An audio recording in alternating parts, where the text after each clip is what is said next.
Bonjour, je vous propose aujourd'hui de suivre avec nous le cours de mathématiques financières destiné aux étudiants de première année, semestre 2, sciences économiques. Je commence tout d'abord par préciser l'objectif général de ce cours. Il s'agit de maîtriser les différentes techniques mathématiques qui permettent de traiter des phénomènes régissant les marchés financiers, tels que les calculs relatifs aux taux d'intérêt, aux annuités et aux emprunts. Comme support pédagogique, je vous propose la présentation en PowerPoint que vous allez suivre avec moi, ainsi que des exercices illustrant chaque formule et ensemble. Je commence par une introduction générale. Alors, les mathématiques financières ou les mathématiques appliquées à la finance sont indispensables à la compréhension du calcul des banquiers. C'est-à-dire que ce calcul financier est essentiellement effectué par le banquier, soit lors d'un recours à un emprunt ou à un placement de l'argent. Qu'est-ce qu'on veut dire par emprunt?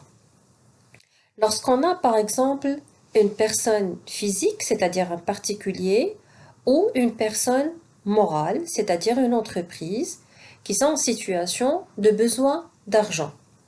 Pour l'entreprise, par exemple, pour effectuer un investissement, acheter des machines.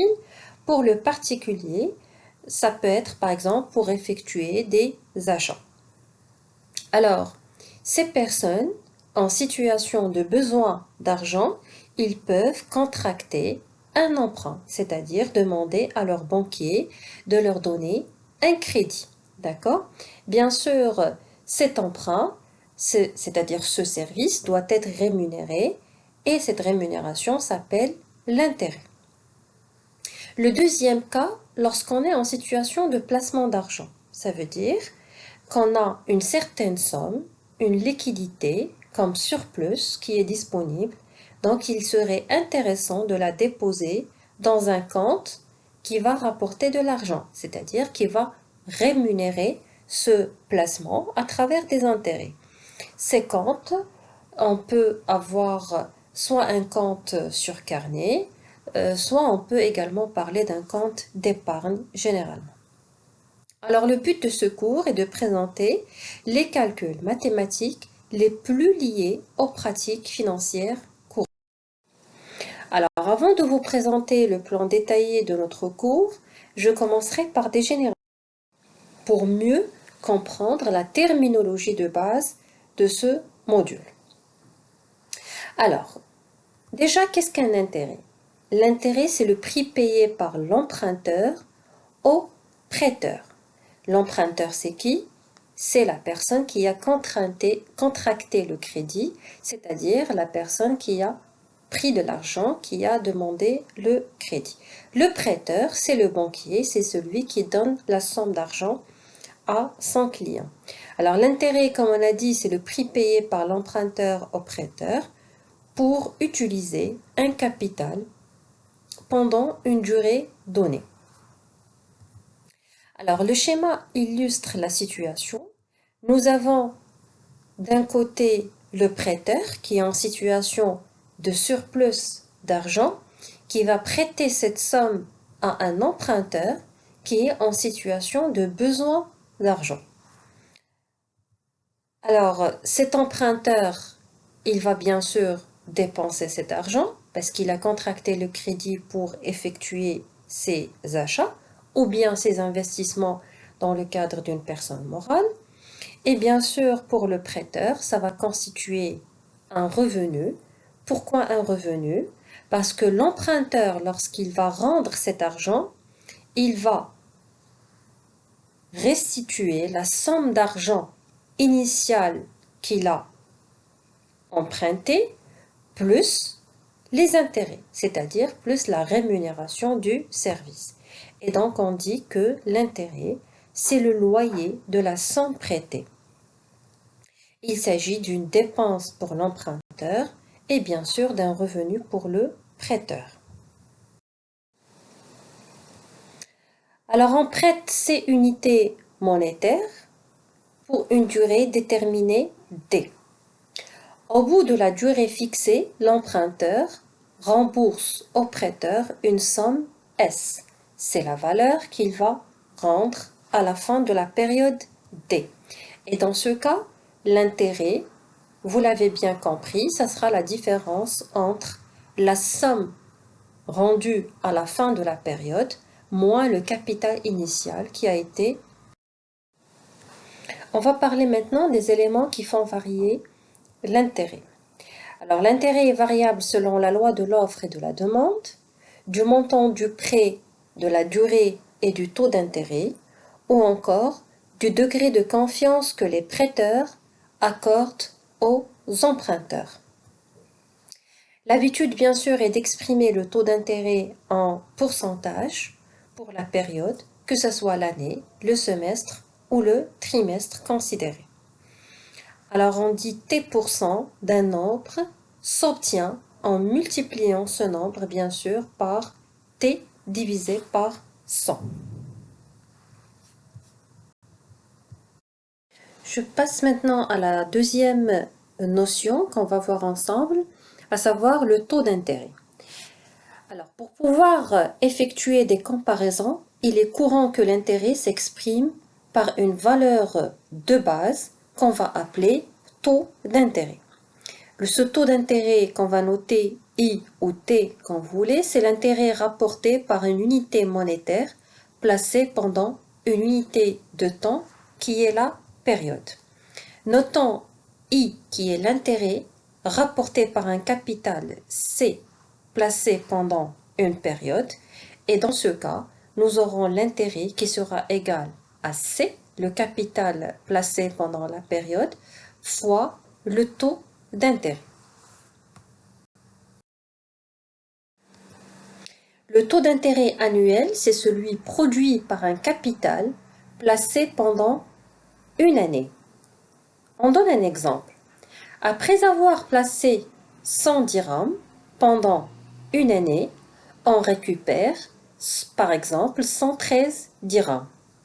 Dans ce cas, on dit que le taux d'intérêt ou le taux de placement annuel de cette somme est 0,13 ou 13%.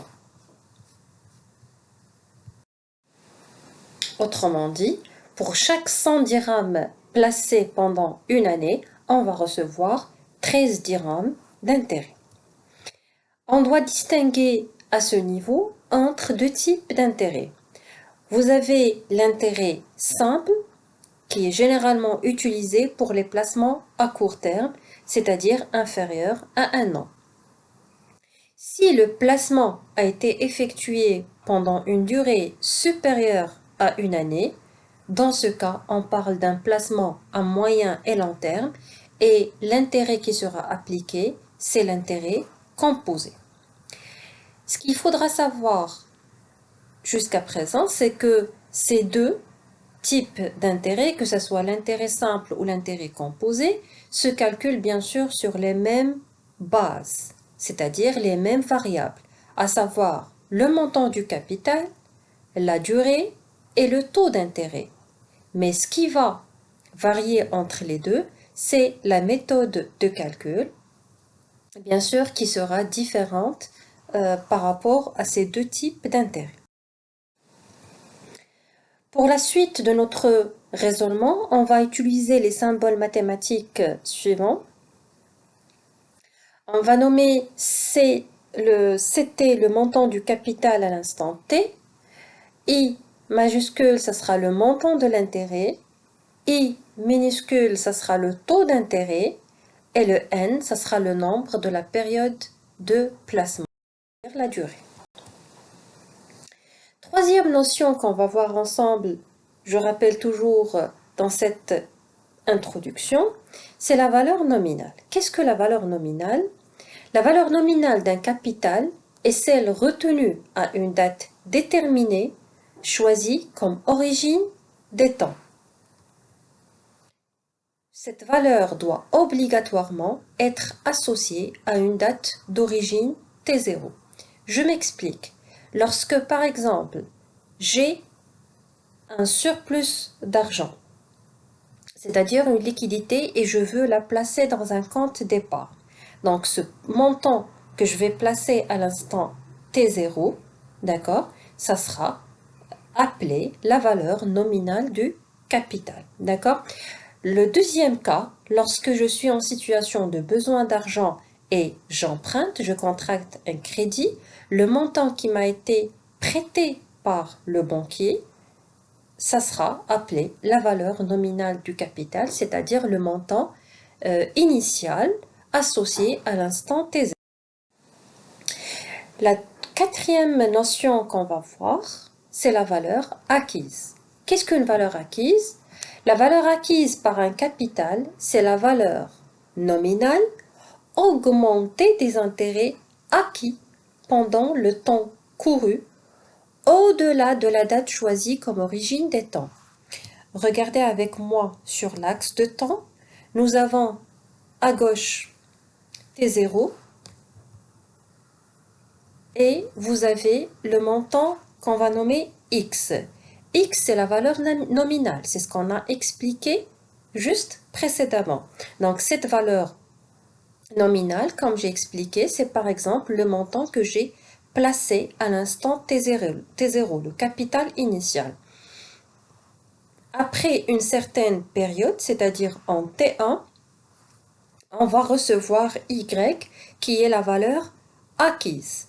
Cette valeur acquise, elle sera égale à quoi? Elle sera égale à la valeur nominale plus l'intérêt. La notion suivante qu'on va voir ensemble, c'est la valeur actuelle. Alors, la valeur actuelle d'un capital, au contraire, se détermine avant sa date d'échéance. D'accord? Tout à l'heure, pour la valeur acquise, on s'est situé en T0 et on est allé au-delà de cette période, c'est-à-dire en T1. Maintenant, regardez avec moi au niveau de l'axe. On est en T0, nous avons la valeur nominale X et on va se situer avant cette période, c'est-à-dire en T-1. L'intérêt qu'il convient de retrancher de la valeur nominale prend le nom de l'escompte. Donc, cette notion de valeur actuelle, elle est essentiellement utilisée dans le cadre de l'escompte et on va l'expliquer tout au long du chapitre 2. Les types d'intérêts maintenant, vous avez trois facteurs essentiels qui déterminent le coût de l'intérêt. Soit la somme prêtée, soit la durée du prêt, ou encore le taux auquel cette somme est prêtée. Donc, c'est les variables qui agissent sur le coût de l'intérêt, c'est-à-dire la rémunération du banquier. Dans ce qui suit, nous aborderons deux types d'intérêts. Ça sera les intérêts simples et les...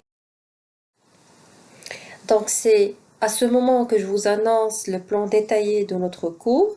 Je vous propose dans un premier chapitre les intérêts simples, deuxième chapitre les opérations d'escompte commercial à intérêt simple, le troisième chapitre sera consacré aux intérêts composés, un quatrième chapitre où on va voir les formules de calcul des annuités et enfin le cinquième chapitre qui va traiter les emprunts.